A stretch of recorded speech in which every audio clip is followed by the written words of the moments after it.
తాకట్లో ఉన్న మీ బంగారాన్ని విడిపించి ఆ రోజు ఆన్లైన్ రేటుకి కొంటాం. Sharma gold company.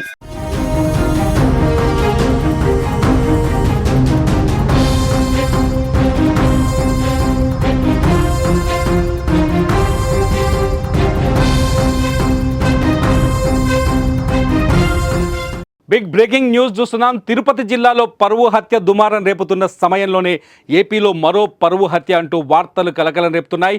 చిత్తూరు జిల్లాలో ప్రేమించి పెళ్లి చేసుకున్న యువతి భర్త నుంచి పుట్టింటికి వెళ్ళగా అనుమానాస్పద స్థితిలో మృతి చెందడం చర్చనీయాంశమైంది.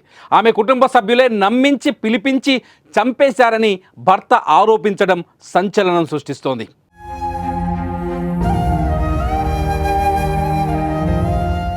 మసీదు మిట్టకు చెందిన యాస్మిన్ భాను పూతలపట్టు మండలంకు చెందిన సాయి తేజ్ 4 ఏళ్లుగా ప్రేమించుకొని ఫిబ్రవరి 9న నెల్లూరులో పెళ్లి చేసుకున్నారు.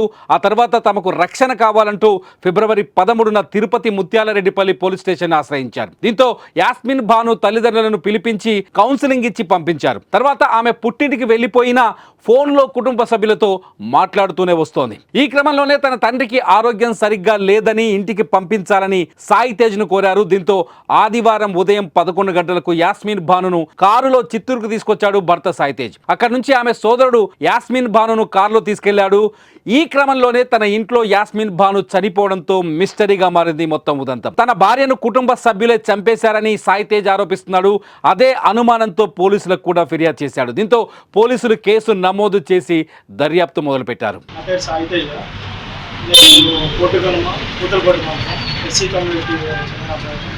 అమ్మాయి పేరు వచ్చి షేక్ యాస్మిన్ భాను. తను ముస్లిం కమ్యూనిటీ. నేను బీటెక్ కంప్లీట్ చేశాను, తను ఎంబీఏ కంప్లీట్ చేసింది. మేము ఇద్దరు 4 years నుంచి ఇష్టపడ్డాము. ఇష్టం కాస్త పెళ్లి వరకు పోయి ఇంట్లో వాళ్ళు పెద్దలు ఒప్పుకోక నెల్లూరుకి వెళ్ళి ఫిబ్రవరి 9th మేము ఇద్దరు పెళ్లి చేసుకున్నాము. తర్వాత 3 రోజుల తర్వాత డిఎస్పీ తిరుపతి డిఎస్పీ సార్ దగ్గరికి వచ్చి సరెండర్ అయ్యాము. సార్ దగ్గరికి వచ్చి అన్నీ మాట్లాడుకొని నీకు మాకు సంబంధం అని చెప్పేసి వాళ్ళ నాన్న చెప్పేసి వెళ్ళిపోయారు. దాన్ని 2వ రోజే మళ్ళీ వాళ్ళ అమ్మ, వాళ్ళ అక్క, వాళ్ళ అన్న వాళ్ళందరూ ఇంటికి వచ్చి అయ్యింది అయిపోయిందని చెప్పేసి మళ్ళీ ఇంటికి వచ్చి మాట్లాడారు. రోజు ఫోన్లో మాట్లాడుతూ మాట్లాడి మీ నాన్నకి ఆరోగ్యం బాగాలేదు వచ్చి చూసుకోవద్దురా అని చెప్పేసి రోజు మాట్లాడారు. 2 రోజుల క్రితం వాళ్ళ అన్న వచ్చాడు. ఒక 2 గంటల సేపు కూర్చొని తీసుకోపోతాను చెప్పేసి ఫోర్స్ చేసి మాట్లాడితే నేను పంపించాను చెప్పేసి చెప్పాను. ఒకవేళ అలా ఉంటే నేను వచ్చి తీసుకువచ్చి నేను చూపించుకొని వస్తాను చెప్పేసి ఊరికి వచ్చాను. మార్నింగ్ ఒక 11:30కి వచ్చాను. 11:30కి వచ్చి బీసీఆర్ సర్కిల్ దగ్గర ఆ అమ్మాయిని వాళ్ళ అన్న కారులో పంపించి నేను వెళ్ళాను. ఒక అరగంట తర్వాత వాళ్ళ అన్న ఫోను, వాళ్ళ నాన్న ఫోను అందరూ స్విచ్ ఆఫ్ వచ్చింది. రాగానే వాళ్ళ ఇంటికి వెళ్ళాను. వాళ్ళ ఇంటికి వెళ్ళేసి అడగగానే వాళ్ళ అక్క వచ్చి గవర్నమెంట్ హాస్పిటల్లో ఉంది, వెళ్ళి చూసుకోకపోని చెప్పేసి చెప్పారు. మేము అప్పటికప్పుడు గవర్నమెంట్ హాస్పిటల్కి వెళ్ళగానే అక్కడ ఎవరు లేరు. ఎవరో మార్నింగ్ హ్యాంగింగ్ కేసు వచ్చి వెళ్ళిపోయారని చెప్పి చెప్పారు. తర్వాత మళ్ళీ వాళ్ళ ఇంట్లో వాళ్ళకి కాల్ చేసి వాళ్ళు సరిగ్గా రెస్పాండ్ అవ్వలేదు. మళ్ళీ ఏదో చులకనగా మాట్లాడారు. వెళ్ళి మార్చిలో పడింది, వెళ్ళి తీసుకొని చేసుకున్నారు.